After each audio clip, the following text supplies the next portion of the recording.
Miss Marvel debuts on Disney Plus this week, so I thought it would be a good time to talk about her comic book origins, her powers and personality. Kamala Khan is a Pakistani-American teenager. She's a practicing Muslim and a comic book nerd. Her character first appeared in Captain Marvel number 14 in 2013. It was an unnamed cameo appearance in one of these panels. I'm not 100% sure which one, but soon she got her own book. In 2014, she became the first Muslim superhero to headline a Marvel comic book in Miss Marvel number 1. Marvel's announcement that a Muslim character would headline a comic book drew widespread attention, and the first issue of Miss Marvel won the Hugo Award for Best Graphic Story in 2015. Though proud and respectful for her heritage and faith, Kamala always felt different, and she was often mocked by her other peers for her nerdy interests.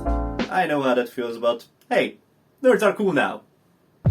Kamala was a big Captain Marvel fan. I mean, you could have guessed that from her chosen superhero name. And by the way, she was actually the fourth character to use the Miss Marvel name, and she dreamt about becoming a superhero even before she got her powers. And in comic books, all your dreams can come true.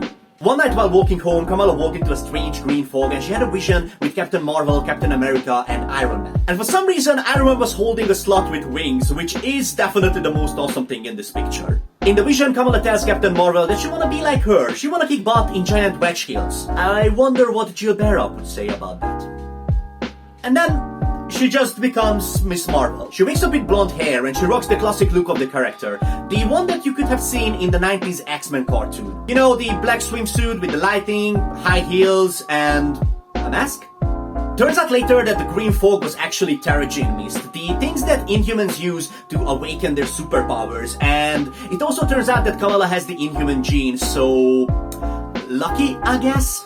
Thanks to this, she gained the ability of shapeshifting. She's a polymorph, meaning that she can stretch and shape her body in almost any way imaginable. She can elongate her body parts like Mr. Fantastic or alter her size like Ant-Man. She can change her appearance. She impersonated War Machine once while meeting with Tony Stark. And she even has an accelerated healing factor, which is good because she gets shot in the stomach in the second issue of Miss Marvel.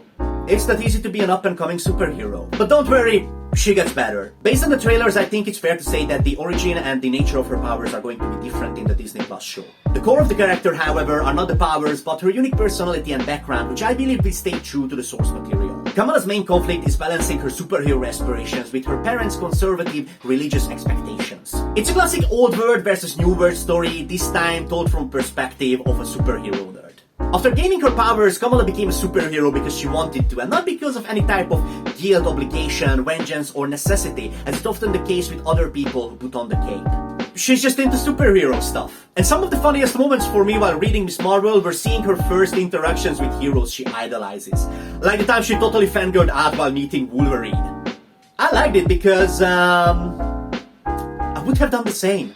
By the way, her first nemesis was a giant talking bird called Thomas Edison, who was the actual clone of Thomas Edison plus some cocktail DNA. Comic books. That's all for now. Like and subscribe, and I see you in the next one.